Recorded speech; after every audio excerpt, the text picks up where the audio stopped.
আজকে আমি বিএনপির মনোনীত প্রার্থী হিসেবে সোনারগাঁও মাধবপুরে অংশ নেওয়ার সৌভাগ্য আমার হয়েছে। আমার যে যোগ্যতা বিবেচনা আমাকে নিমন্ত্রণ দেওয়া হয়েছে, সব কৃতিত্ব আমার নেত্রী দেশনেত্রী বেগম খালেদা জিয়া। উনি আমাকে একজন রাজনৈতিক কর্মী হিসাবে 1991 থেকে এখন পর্যন্ত মৃত্যুর আগ পর্যন্ত আমাকে নানানভাবে শিক্ষাদান করেছেন। সেই সুবাদে আমি যোগ্যতা যতটুকু অর্জন করেছি উনারই অবদান।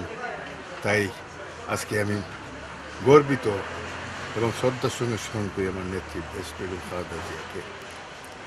আমার দৃঢ় বিশ্বাস তারেক রহমান সাহেবের নেতৃত্বে আমরা দেশকে আবার পুনরুদ্ধারে সক্ষম হব।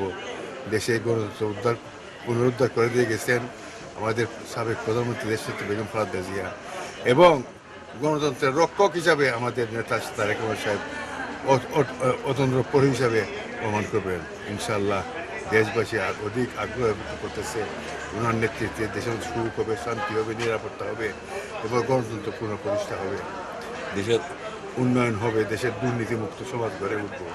আর আমরা যারা অবহেলিত, আমরা যারা ক্ষতিগ্রস্ত বিপদগ্রস্ত কর্মীরা ছিলাম, ইনশাল্লাহ আমাদের নতুন উৎসাহ উদ্দীপনায় দেশের জন্য, দেশের সুখের শান্তির জন্য, উন্নয়নের জন্য আমাদের নিজেকে আত্মনিয়োগ করব। আমার ব্যক্তিগতভাবে বলি, আমার অনেক কিছু, আমার খাহিশ হলো, স্বপ্ন হলো একটাই, উনি বারবার নতুন এবং ফিরে আসা গ্রাহকদের জন্য নগদে চলছে ক্যাশব্যাক সহ প্রতিদিন হাজারো উপহার জেতার সুযোগ। হবে আশা আর ফেরা, সারপ্রাইজ সেরা। আমি যখন থেকে রাজনীতি করি আর উনি যখন রাজনীতি আরম্ভ করছে 1991 থেকে, তখন থেকে যতবার নির্বাচন হয়েছে শুধু একবার জোটের কারণে আমাকে অনুমোদন দেওয়া হয়নি। আর সব সময় গত 5 বারই অনুমোদন এবং সব কিছু ওনার নির্দেশে হয়েছে। উনি আমাকে ব্যক্তিগতভাবে খুব স্নেহ করতেন।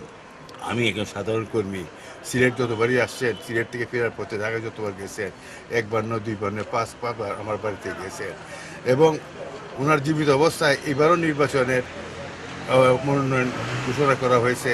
এবং আমি যতটুকু খবর পেয়েছিলাম, আভ্যন্তরীণ খবর, সেটা হলো দেশনেত্রী বেগম খালেদা জিয়া উনি ঢাকা থেকে পরামর্শ দিয়েছেন, যেখানে দেওয়ার সেখানে দিয়েছেন। হবিগঞ্জ যাই করো, হবিগঞ্জ 4 আসনের জন্য ফয়সলকে বাদ না দেওয়া হয়, এটা হলো নির্দেশ, ওদের পরামর্শ। আমি আবার ওনাকে শ্রদ্ধার স্মরণ করি।